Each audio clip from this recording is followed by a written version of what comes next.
Welcome to Coach Taylor's class videos, and today we're starting Unit 3, which is the beginning and introduction of linear equations, and today we're going to be focusing on slope and rate of change.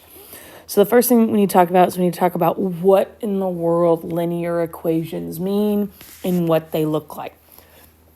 So linear simply means a straight line with a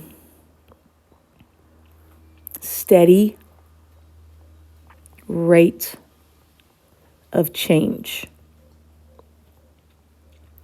And so simply that just means that it's going to go straight and it's not going to have any bends, it's not going to have any curves, it's not going to stop, it's just going to constantly go in the same direction. So the way we measure that rate of change is by this word called slope. So anytime we talk about slope or use slopes in equations, we're always going to use the letter M. The other thing and the other way that we are going to represent slope is we're going to represent it as rise over run. And what rise over run means is it means the change, and change is that triangle is a fancy way of saying change. So the change in y over the change in x. And so it's also going to be called rate of change. Let me write words correctly. Rate of change, and then it's also how steep or flat a line is. And so rate of change really is just another way that we say slope, which again we call the letter M, which is our change in y over the, come on, stylus, work for me, which is the change over x, which is rise over run. So now let's look at what slopes actually look like. So we're going to start with our first and our most common type of slope, and it's going to be a positive slope. So positive slope looks like it's going uphill. So it looks like it's a challenging hill to climb, and you just keep going up and up and up as you go. It also goes up to the right.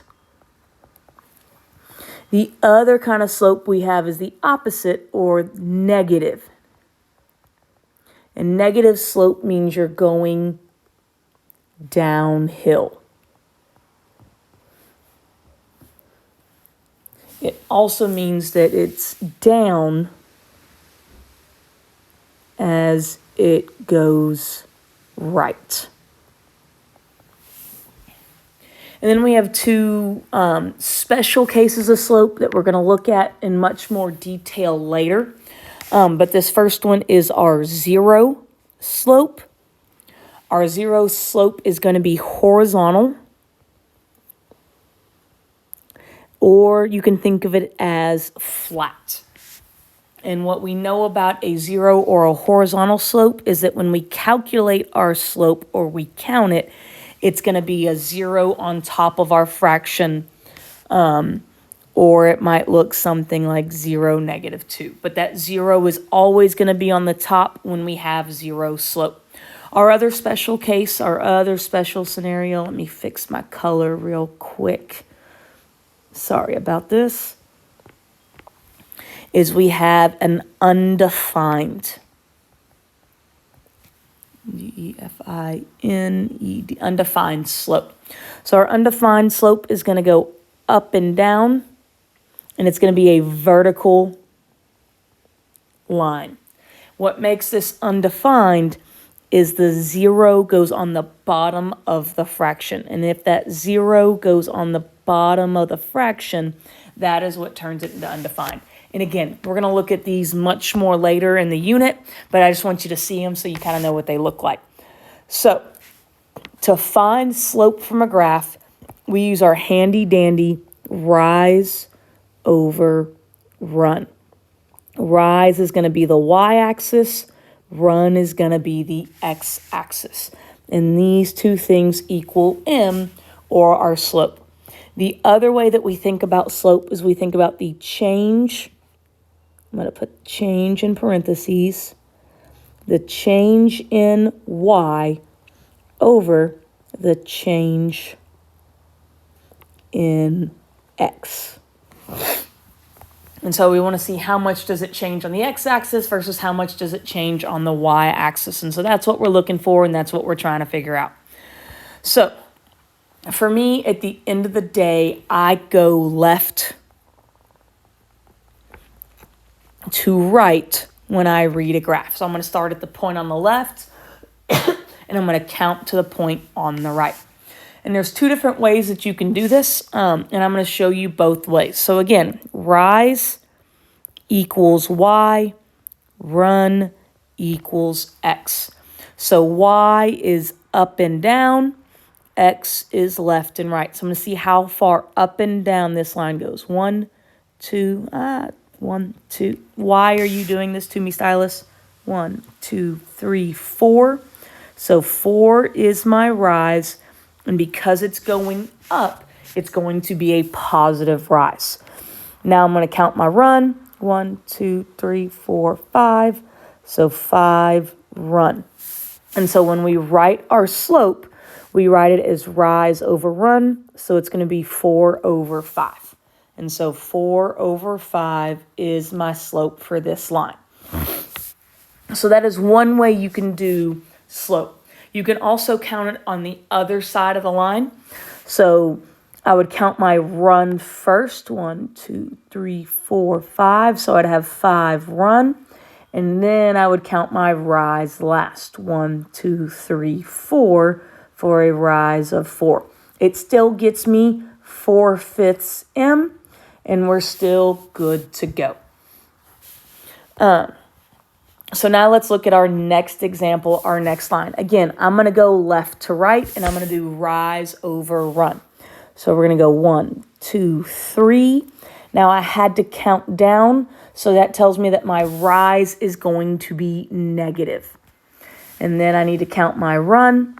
1, 2, 3, 4, 5, 6. So 6 run. And again, it's always rise over run. So this is going to be a negative 3 over 6. Now, we always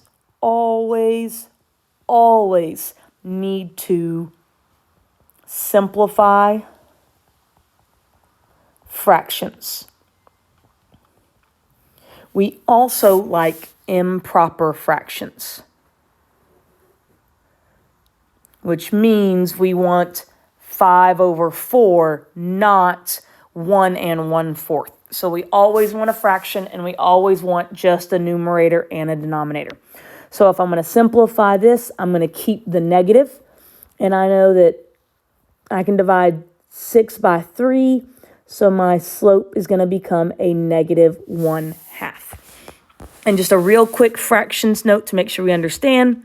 When we're writing fractions, we can write negative 1/2, or we can write 1 negative half, or, oh my goodness, stylus, come on, a negative 1/2. These are all the same. It doesn't matter where we put the negative as long as we have the negative. All right, so now let's look at our two special cases just so we kind of know what they look like and we know what's happening. So if I count from m to n, 1, 2, 3, 4, 5, 6. So I have 6. It was up and down. So this is my rise. And then I have no run.